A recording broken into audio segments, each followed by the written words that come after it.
Yes, everything is broken and game development is hard. Anyway, hi everyone. So we are now here. Let me first of all go ahead and just post on Twitter. Let everyone know that we are now live. Thanks for everyone for being here, by the way. I'm going to start off with kind of showing some recent updates to the water system. And then also and then we're going to get Matthew Yeager on the channel. He's, on Friday we do the game design critique where we talk to a game developer about a work in progress game, and talk about the design and all the different related topics. Today we're talking to Aerobat. Amazing Thew about Aerobat. I actually already made that mistake earlier, talking to Aerobat about Amazing Thew. X-Tyler73, by the way, thanks for joining us. I'll need to tell Marsh thank you for recommending the stream. So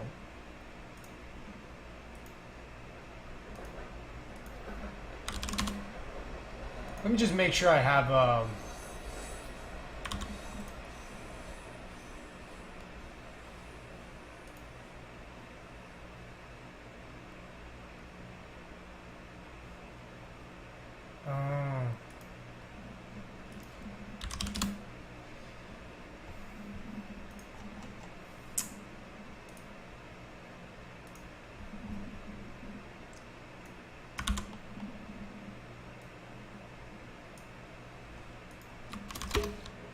now live.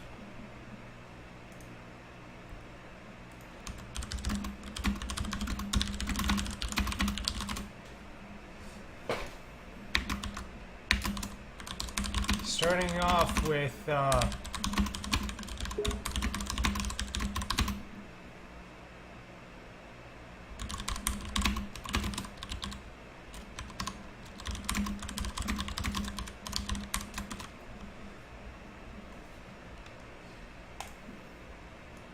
okay, that is done.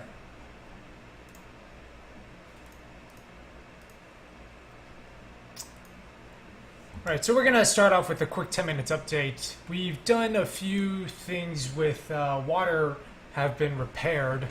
And I also want to get your feedback on some of these wallpapers that I'm going to be releasing next week. I'd love to get your suggestions on them.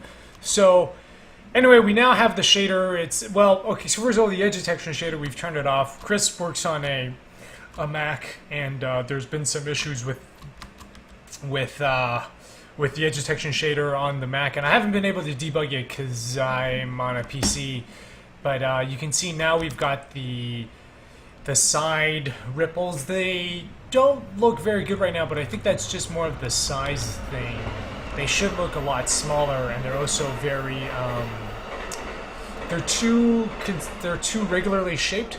Garlando Bloom. Oh man, are they showing ads for this Twitch channel? I'm a bit annoyed by that because I'm not even partnered, so I'm not getting any revenue from those ads. It's not. If I had a choice, I would disable it. Now it looks like we still do have this problem of meshes flashing. I don't know if it's visible in the stream, but what you'll notice is sometimes it's sort of like, if we start the water, we'll see it flash, and I think that's what's happening when the object pool refreshes. But anyway, so now we should see this water come down from above.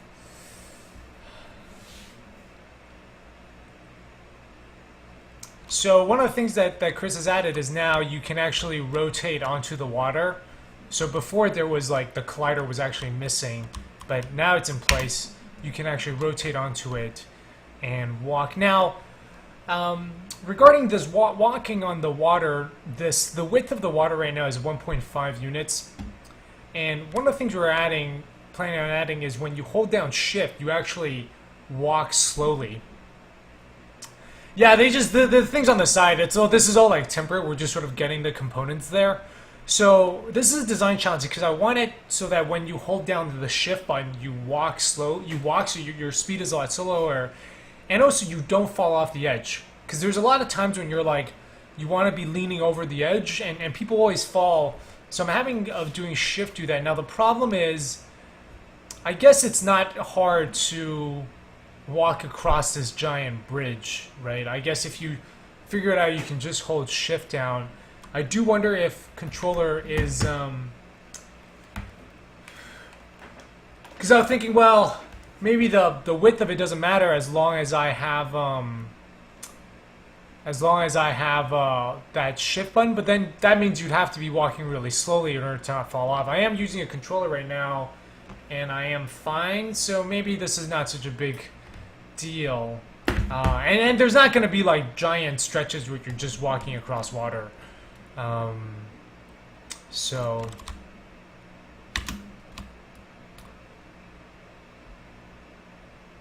Alright, so this is the water. We still have the gap with when the whirl wraps.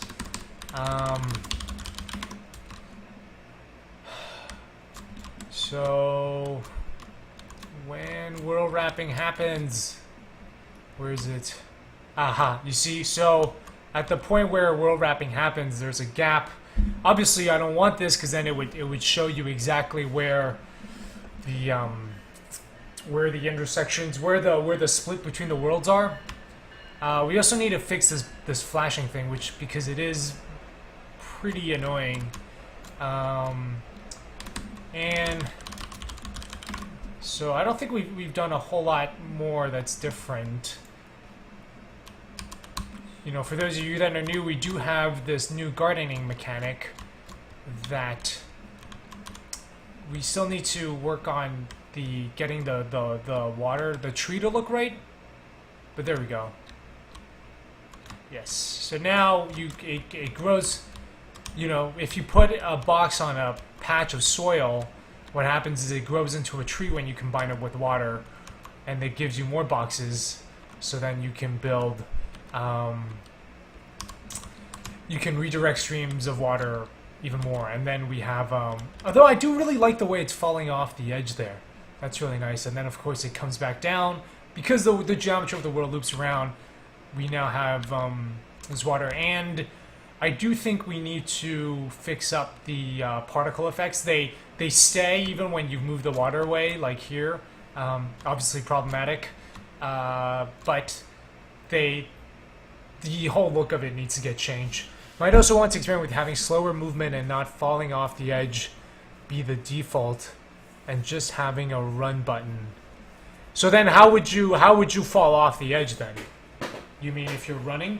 The problem I don't like about the thing I don't like about the run button though is that why would you ever not run? Like if you have the run button, that means like yeah, so if you give players the option to run, then they're gonna run, because why would you ever walk slowly?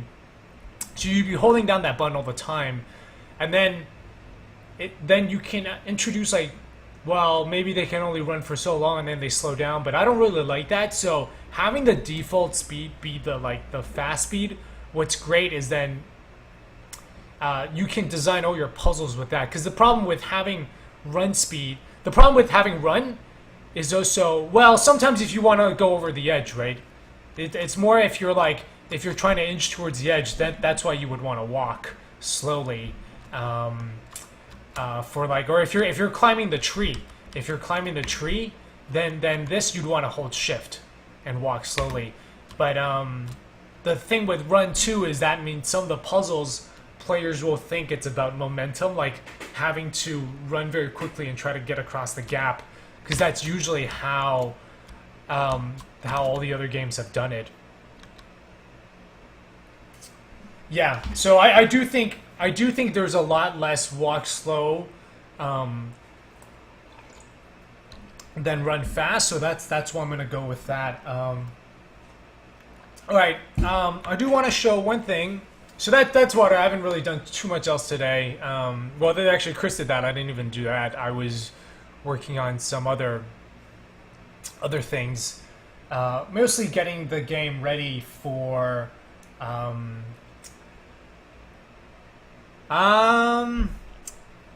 Yeah, I don't know if I want the button to fall off edges. I think a button to not fall off edges is better.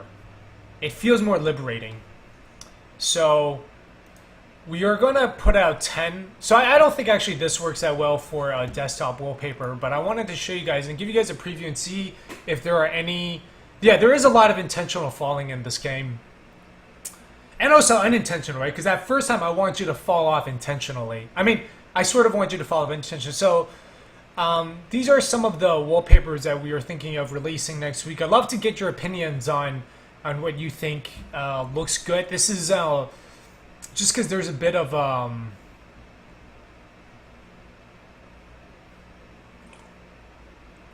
Well, yeah, you know, part of that problem is like we would just probably just have a button that's like, have a prompt that's like, hey, you know, hold this down if you don't want to fall off. So this is blue orthographic. We are also doing a lot of, so that's like, here's another one. This is kind of just for fun. And some of the ones I'm really happy with are the two-tone versions. This is like this is much more supposed to look like a blueprint style, and green again. I'm probably going to capture a few more of these and just have a whole bunch of them. Oh, right. So it is Trondrorex. Hello. Hey, hello. Trondrorex. Yeah, okay, so I guess Minecraft has that too, right? So press shift to not fall. So that would actually be a really good convention to jump on. Yeah. So this is one of my favorites is actually this one. I'm gonna use Photoshop and just clean that up. But these are all straight from, I haven't done anything in Photoshop with these. These are all straight from the engine. But I'm gonna put out a whole bunch of these. I think we'll have like 20. Hey Arnold, how's it going? I was just talking about you know, with the new name change, I'm gonna put out some desktop wallpapers, and these are a few that I've designed, and we'll probably put the name of the game somewhere here.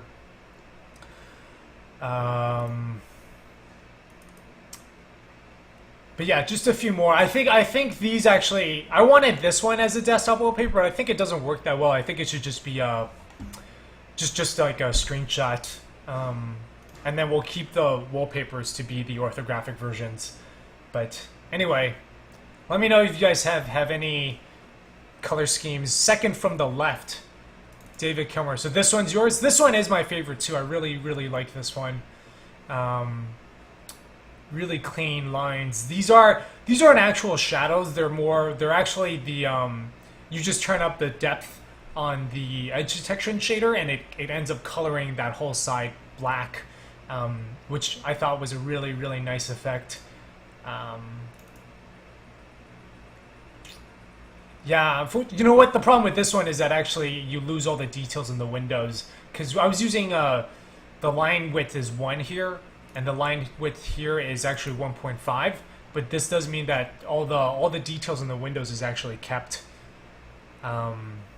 Right. No. It's always Garlando Bloom. It's always good to think about things, and I think once we start, we'll have a better idea once we start testing them too.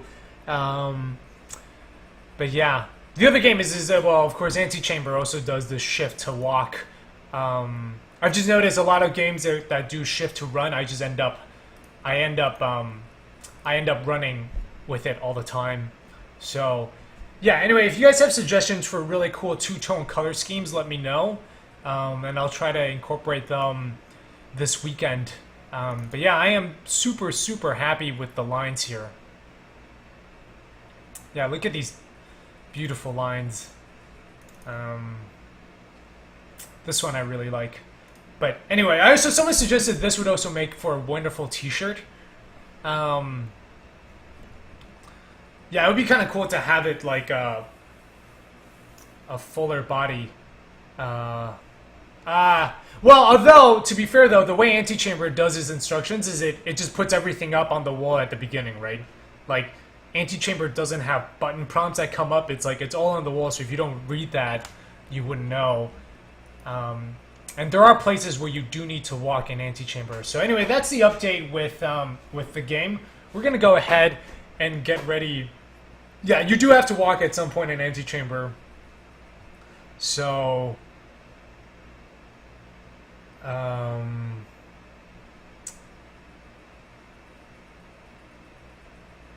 well, maybe he just didn't finish Antechamber. Rule of thirds stuff going on. Lots of rule of thirds, yes. Okay, so now we will do game design critique number 10, Aerobat,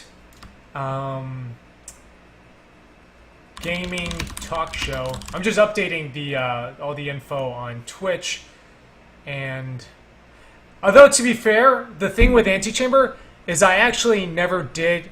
I knew you could walk, but I actually those riot balls. I actually never figured those out for like a really long time. All right, we are gonna go ahead and get started.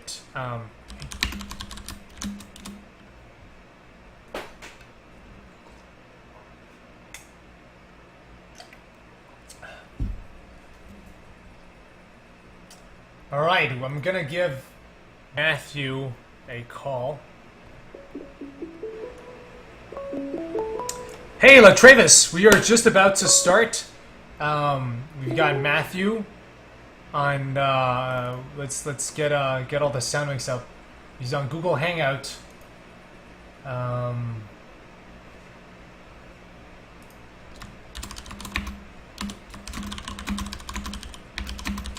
Can't see him or hear him right now.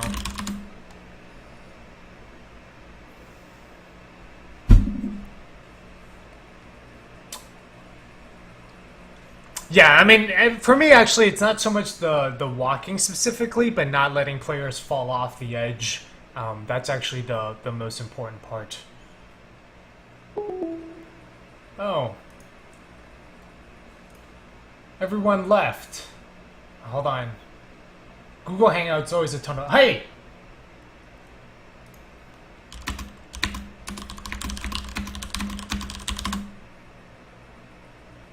All right, Matthew, I can't hear you right now.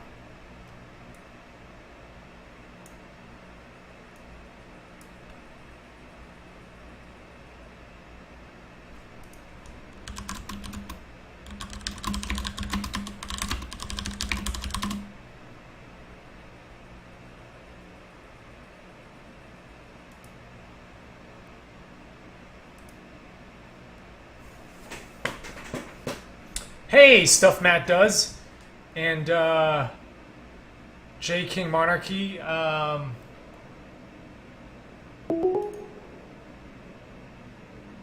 Hey, Matt. Hey. Hey. Okay. Yes. Now I can hear you. Okay. Cool. Let's go ahead. Oh, and let's go ahead and switch over. Yes. If you fall in the world relativity, you end up in the same place because the world does loop. And it is a big deal, so... Sorry, I was just answering some questions in the chat. Okay, we now have Amazing Few on the... Okay, let me also do screen share with you so that you can see my screen. And, alright. Let me fix the volume.